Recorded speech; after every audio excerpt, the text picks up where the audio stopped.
بچے باپ کے فرما بردار اس وقت ہوتے ہیں جب اماں انہیں باپ کا فرما بردار کرتی ہے، اور بچے باپ کے نافرمان بھی تب ہوتے ہیں جب اماں انہیں باپ کا.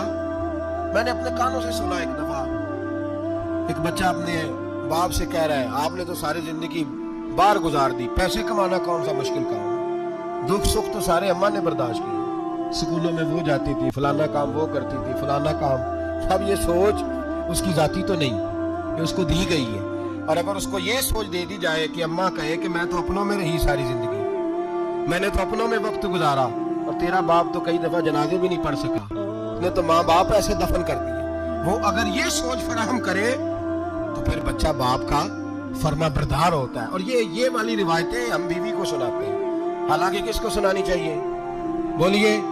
بہن اور بیٹی کو، بہن اور بیٹی کو سنائیں یہ باتیں، ان کو سمجھائیں، تاکہ آگے جا کے وہ جو گھر ترتیب دیں وہ گھر بڑا عمدہ اور نکھرا ہوا ہو. حضرت سیدنا ابراہیم 13 سال کے بعد آئے، چونکہ گھر میں اللہ تبارک و تعالیٰ کی دوستی کا چرچا تھا، اللہ تبارک و تعالیٰ کی محبوبیت کا غلبہ تھا. 13 سال کے بعد فلما بالغ معه سعيا، بیٹا جب اتنا بڑا ہوا کہ ساتھ چلنے لگا، تو حضرت ابراہیم نے اپنے بیٹے کو بلا کے کہا بیٹا مجھے خواب آئی ہے، میں تجھے ذبح کر رہا ہوں، تیری کیا رضا ہے؟ تو حضرت اسماعیل کہنے لگے یا ابت افعل ما تؤمر، ابا جی اللہ جیسے حکم دیتا ہے میرے ساتھ ویسے ہی کریں، جیسے اللہ حکم دیتا ہے ویسے ہی، بولیے، ویسے ہی کریں. حضرت حاجرہ کو کہا کہ ایک دوست نے دعوت کی ہے تو وہاں جا رہے ہیں. بی بی مطمئن ہے، تفصیلات کی ضرورت نہیں، ختم بات، اعتبار ہے، مطمئن ہو گئی. شیطان پیچھے سے آیا اماں کے پاس، ذرا تھوڑی دیر کے لیے تصور جمائیے، یا تو پڑوسن آ کے کوئی بات بتا دیتی ہے خاوند کے بارے میں تو کئی مہینے جھگڑا جاری رہتا ہے، پڑوسن محلے دار. شیطان نے آ کے بتایا لفظ کیا ہے؟ کہا حضرت تمہیں پتا ہے کہاں جا رہے ہیں؟ کہا دوست کی دعوت میں. تو کہنے لگے دوست کون ہے؟ رب کریم. اور ابراہیم کا خیال ہے کہ اس رب نے مجھے حکم دیا ہے کہ میں ذبح کروں. تو حضرت حاجرہ کہنے لگی کبھی باپ بھی بیٹے ذبح کرتے ہیں؟ شیطان کہنے لگا ان کا خیال ہے کہ ان کے رب نے حکم دیا ہے. جناب حاجرہ فرمانے لگی اگر رب نے حکم دیا تو پھر تو مجھے شیطان لگتا ہے، تو مجھے شیطان لگتا ہے. کا کیا مطلب؟ فرمانے لگی اگر رب کریم کا حکم ہے تو میرے پاس ایک اسماعیل ہے، اگر 1000 بھی ہوتے میں سارے اللہ کے راستے میں پیش کر دے دیتی. مالک کا ہی تو ہے سارا کچھ، اسی کا ہے، اس میں لیت اللہ کی کیا گنجائش؟ حضرت سیدنا ابراہیم علیہ السلام نے بیٹے کے حلق پہ چھری رکھ بھی دی اور چھری چلا بھی دی، رکھ بھی دی. اور وہ تو اللہ کریم نے فرمایا یا ابراہیم قد صدقت الرؤیا، ابراہیم تو نے خواب سچا کر دکھایا، وہ قیامت تک تیرا نام رہے گا. حضرت ابراہیم نے وطن بھی دیا، جان بھی دی، بیٹا بھی، اللہ کریم نے دمبے دیے، فرمایا یہ فدیہ ہے. اب یہ قربانی قیامت تک حضرت ابراہیم کے طریقے کے مطابق جاری ہے. حضرت ابراہیم بہت بڑے مہمان نواز تھے، بہت بڑے. آپ جب مصر میں قیام تھا تو بڑے بڑے لمبے چوڑے لنگر پکتے تھے، لوگ آیا جایا کرتے تھے، بڑا تفصیل کے ساتھ کھانا ہوتا تھا. مہمان نوازی آپ کی خاص صفت مبارکہ ہے. ہمارے ہاں بھی مہمان نوازی ہوتی ہے امیروں کی، بلکہ اب تو مہمان نوازی اس طرح کی ہے کہ کل تیری میرے پاس دعوت ہے اور پرسوں میری تیرے پاس ہے. وہی امیروں میں وہ چکر رہتا ہے، پارٹیاں دوست ایک دوسرے کو ڈالتے ہیں، تیری طرف پارٹی تیری طرف. اور اسی انداز میں اب یہ عید آئے گی نا، ٹکا پارٹیاں ہوں گی جگہ جگہ. اور لوگ سوال پوچھنے لگے ابھی سے، کہتے ہیں قربانی کا کتنا گوشت گھر رکھنا جائز ہے؟ قربانی کا کتنا گوشت گھر رکھنا جائز ہے؟ سارا ہی. اس لیے فریزر لے لے، فریج سے نہیں کام چلے گا. سارا ہی جائز گھر رکھنا، سارا ہی جائز ہے، رکھ لیں. اور خدا کے بندے، قربانی وہ بندہ دیتا ہے جو سارا سال ہی گوشت کھاتا ہے. صحیح کہہ رہا ہوں؟ قربانی صاحب نصاب، صاحب استطاعت بندہ دیتا ہے نا، تو وہ سارا سال ہی گوشت، سارا گھر میں رکھنا بھی جائز ہے، لیکن سارا دے دینا بھی. تو جو آ رہی ہے اس پہ کیوں توجہ کرتے ہو؟ جو دوسرا جائز ہے اس پہ کیوں نہیں عمل کرتے؟ سارا تقسیم کر دیں، بات ختم ہوئی. یقین کریں محرم میں جا کے دوست ٹیلی فون کر کے سوال پوچھتے ہیں، کہتے ہیں صاحب سنا ہے قربانی کا گوشت محرم میں کھانا جائز نہیں. میں کہ نہیں، ربیع الاول بھی جائز جی، رجب رمضان تک کھاؤ، کوئی بندہ نہیں منع کرتا. اس لیے کہ کسی کو دینا تو پسند ہی نہیں، یا پھر اس میں سے جو خاص چیزیں ہیں وہ اپنی فریج میں، اور باقی جو ہے وہ دوسروں کے لیے. یہ کیا طریقہ ہے ہمارا, اور اسی پہ عمل ہے. اللہ تبارک و تعالیٰ ہمیں سمجھنے کی توفیق عطا فرمائے. حضرت ابراہیم بہت بڑے مہمان نواز تھے. صرف قربانی نہیں دیتے تھے, سارا سال بہت سارا لنگر, بہت سارا کھانا پینا, بہت ساری چیزیں جاری رہتی تھی. اور جتنے غریب لوگ تھے فلسطین کے, ان کو پتا تھا کہ حضرت ابراہیم علیہ السلام کا لنگر جاری ہے فلسطین میں جب آپ کا قیام تھا. ایک دفعہ ڈھیروں مہمان آ گئے اور کھانے کو کوئی چیز نہیں. حضرت سارہ اور جناب ہاجرہ دونوں اس وقت موجود تھیں. وہ کہنے لگی ابراہیم بہت سارے مہمان آ گئے تو کیا کریں. جناب سارہ کہنے لگی کس طرح کر کے ان کی مہمان نوازی کروں. اور حالات یہ ہے کہ قحط پڑا ہوا ہے فلسطین میں, مصر میں, دور دراز علاقوں میں.